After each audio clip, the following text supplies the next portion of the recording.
Hey, I figured I'd talk some more about Steve Gibbs. You know, I remember being up at Summit Base Camp, and I had my VW van at that time, the 67 Westphalia.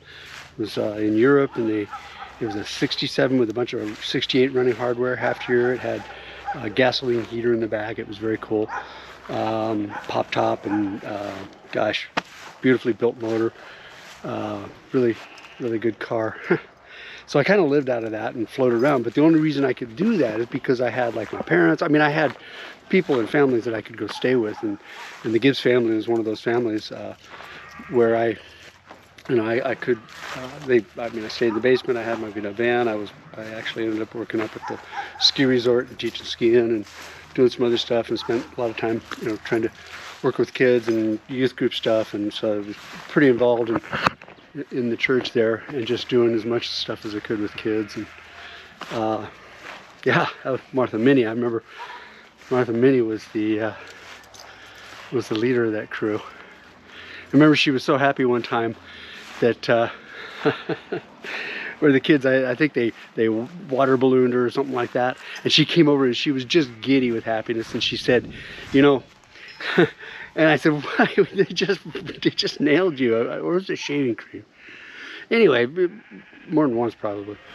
But they nailed her, and she was just happy because that meant they accepted her and trusted her, and that's a pretty significant thing. But she just was so excited about that.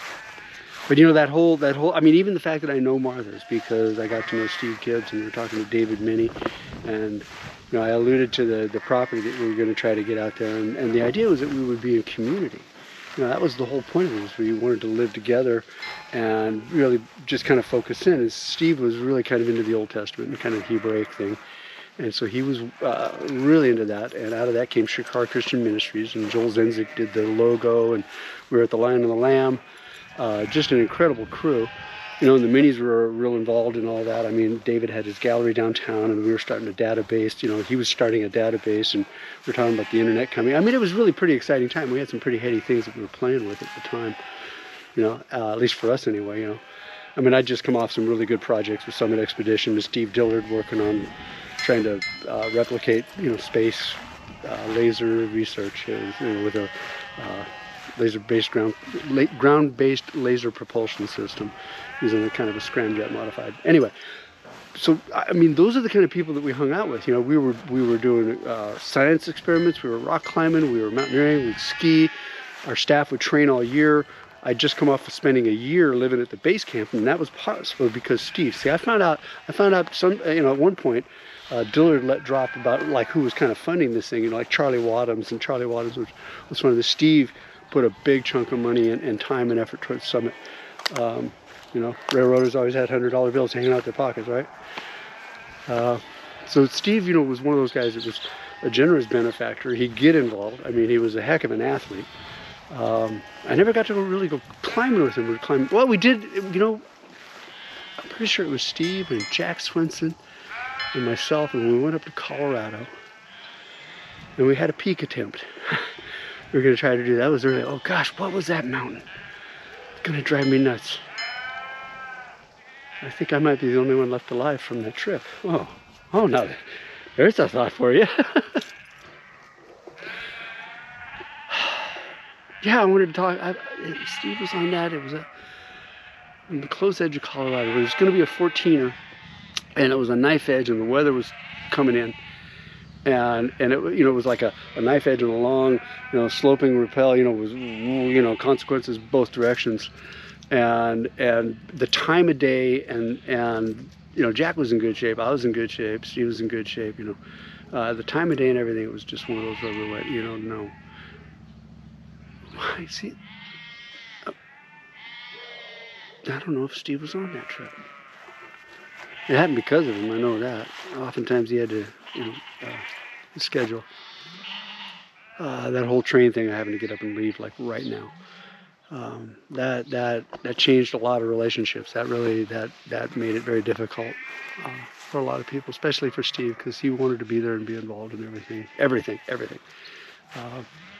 One of the more supportive guys. He had me believing I could do things that I probably shouldn't have tried, you know, but we went for it. I showed up in Flagstaff and lived in the basement. And Christopher, you might remember the time I was hopping. I'd been skiing up in the Powder, and in places where Steve showed me, you drop off the side up at the bowl, and there's some really nice open trees. You know, I mean, you just ski in between the trees. You know, you don't ski the trees, you ski the spaces between them. I mean, come on, let's be realistic. And Steve loves skiing. I mean, I love going skiing with the guy. He was just a hoot and a fun, and just, yeah, good skier, good skier. Yeah. Yeah, that was some fun. I could start telling ski trips. But anyway, on that day, I had my left foot go underneath a tree that was snow bent, and it pulled my foot out of the boot, and it just wrecked my left ankle. The boot was buckled and stayed on the ski, and at about 10 miles an hour, I went under and pulled my foot out of my Hansen wax fit boots. Yeah, that was painful. So I didn't walk on that foot for quite a while, but I could walk with the ski boot. So I'm getting ready to go to the doctor, and I go to see, I'm going to go see Dr. Stetson because I was doing kind of missionary stuff with kids. I got free health care, which was good because I'd been in there a couple times already, and his daughter Shar. And so I came off of that trip up the mountain with my foot wrecked, and I got an appointment the next day, and I was using my skateboard as a crutch, and I'm hopping with my skateboard as a crutch. I'm hopping down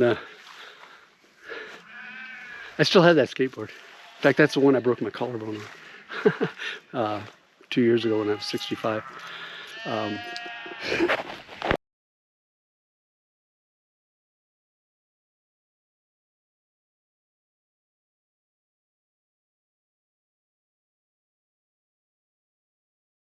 You know, me and that skateboard, actually, I went and got it. That's why I took a pause there. Yeah, so you got to picture this, okay? I got my left foot so trashed I can't even use it, okay?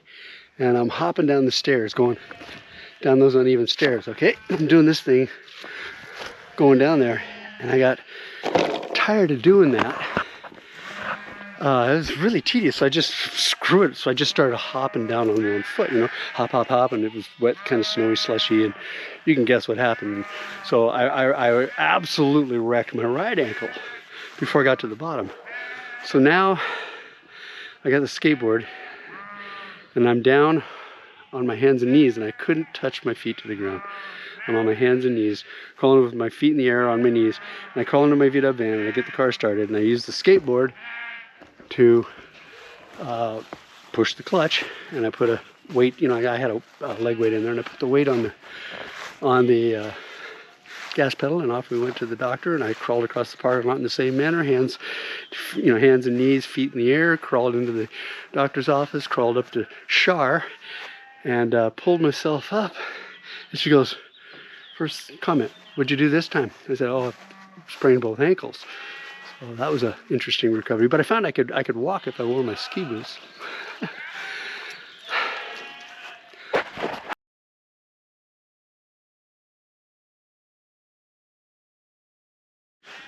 So, I mean, those are the kind of adventures we had. You know, I remember Dow and Debbie Davis, and when, you know, I still have the photos from that climbing session, you know, and Steve, oftentimes he'd be there and then he'd have to leave. You know, so you know, and that was one of the things that just finally was kind of the frustration is you know, what's the involvement, where are we going as a ministry, what's Chicago Christian Ministries doing?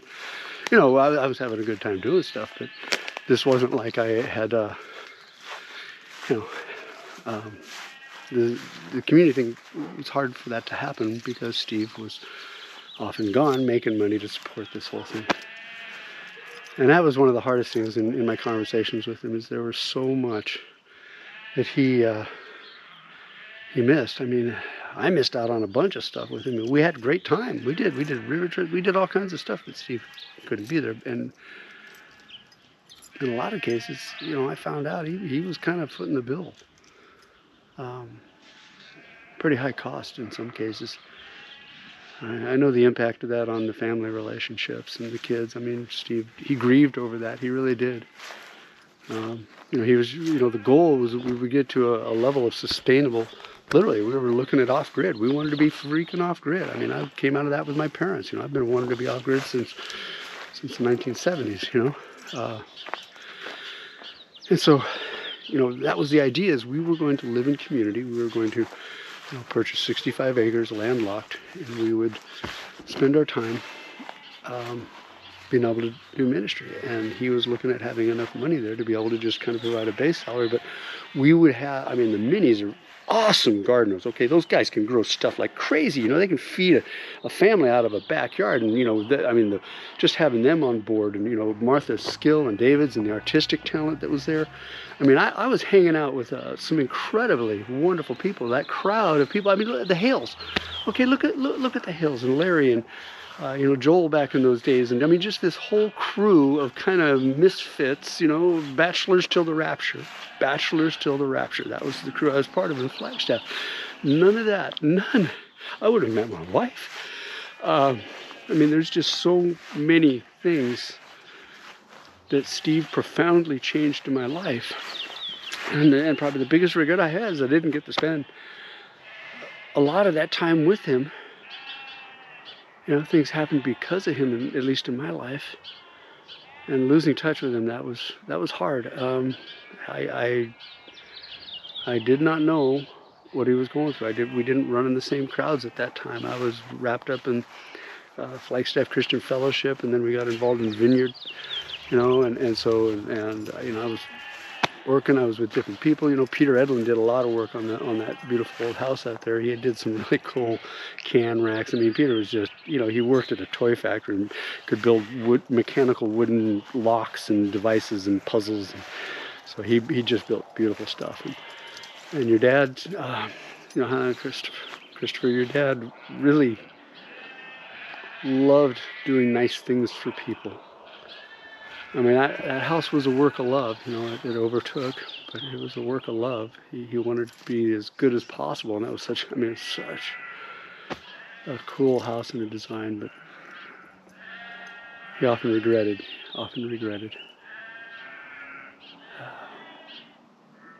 Yeah. That would describe my experience with Steve. You know, the whole time that we did a lot of stuff together. We had incredible conversations about God and how do we act that out and how do we live for Christ, and, you know, with our own brokenness, because he struggled with depression. I did too. I was half crazy, you know, half crazy all of the time is what they used to call me, and a little crazy some of the time. Anyway. Steve was a brother of mine, a dear brother, a friend, a companion, an encourager, just a lovely, beautiful man. This was,